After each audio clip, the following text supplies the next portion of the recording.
Chez nous, on parle beaucoup de big data et d'analytique. Tout le monde en parle, si on fait le tour des stands. Pour certains, c'est pas mal encore de marketing. Pour nous, c'est une vraie réalité. Depuis le début de l'année, on a annoncé toute une série de produits qui sont vraiment dans la capture et l'analyse en temps réel d'un énorme volume de données pour faire de l'analyse comportementale. C'est ça, c'est l'analyse de journaux au système, mais pas seulement, c'est aussi des événements qui peuvent intervenir autour du système d'information, du web notamment. Exactement, c'est aussi typiquement par exemple quand on va parler de lutte contre la fraude pour un site de banque en ligne ou pour un site de e-commerce, c'est l'analyse des sessions HTTP.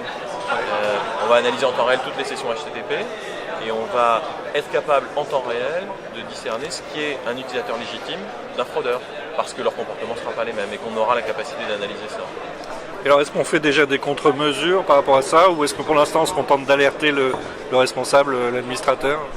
Alors aujourd'hui on alerte, mais dans certains cas, quand on a un indice de certitude qui est très élevé, on est absolument capable de faire des mesures automatiques, de couper des sessions, et c'est efficace. Jusqu'ici, on peut dire que les solutions de sécurité avaient quand même mauvaise réputation. Est-ce que c'est en train de changer? C'est en train de changer complètement. Oui. Aujourd'hui, on voit bien qu'on discute, bien sûr toujours avec les RSSI, mais on discute de plus en plus, et j'allais dire quasi quotidiennement avec les DSI.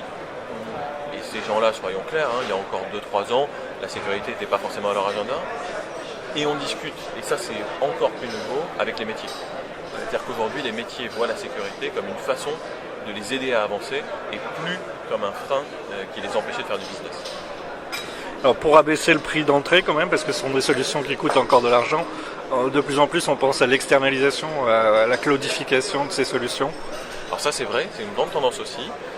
Aujourd'hui, beaucoup de nos solutions sont en fait opérées par des partenaires qui revendent un service à nos clients. Et quelquefois, nos clients ne sont même plus propriétaires de leurs équipements de sécurité.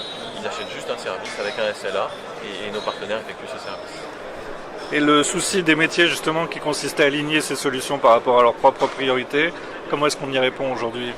Alors aujourd'hui, on y répond par de l'analyse de risque et de la modélisation de ces risques et leur impact sur l'informatique dans une approche donc top-down. On a des risques, qu'est-ce qu'il faut que je fasse au niveau de l'informatique pour réduire ces risques?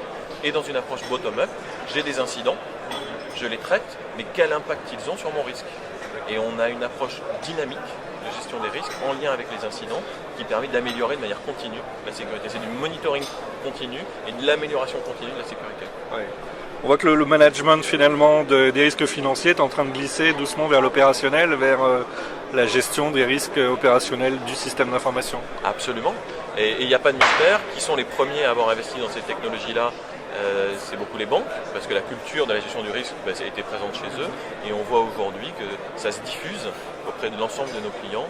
L'ensemble de nos clients aujourd'hui ont cartographié leurs risques, les ont identifiés et veulent les monitorer de manière efficace.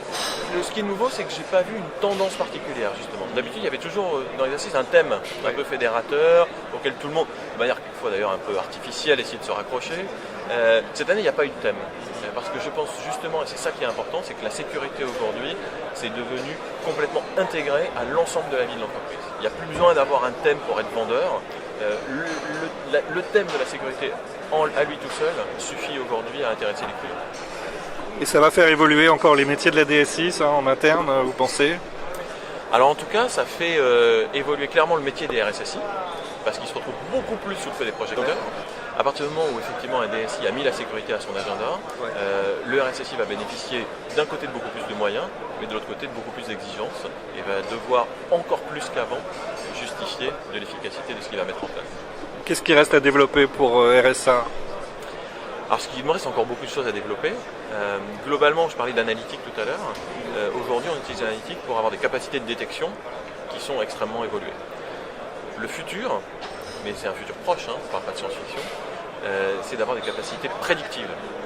C'est vraiment l'analyse prédictive.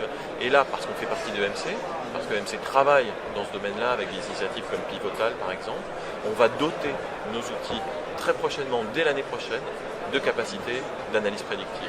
Donc être capable de prévoir qu'une menace va arriver avant qu'elle se produise. D'accord. Et donc d'y parer le plus rapidement possible. Absolument. Aujourd'hui, on sait la détecter très vite et on l'arrête avant qu'elle ait eu beaucoup d'impact. Si possible, avant qu'elle ait eu un seul impact. Demain, on saura potentiellement faire ce qu'il faut pour qu'elles ne se produisent pas.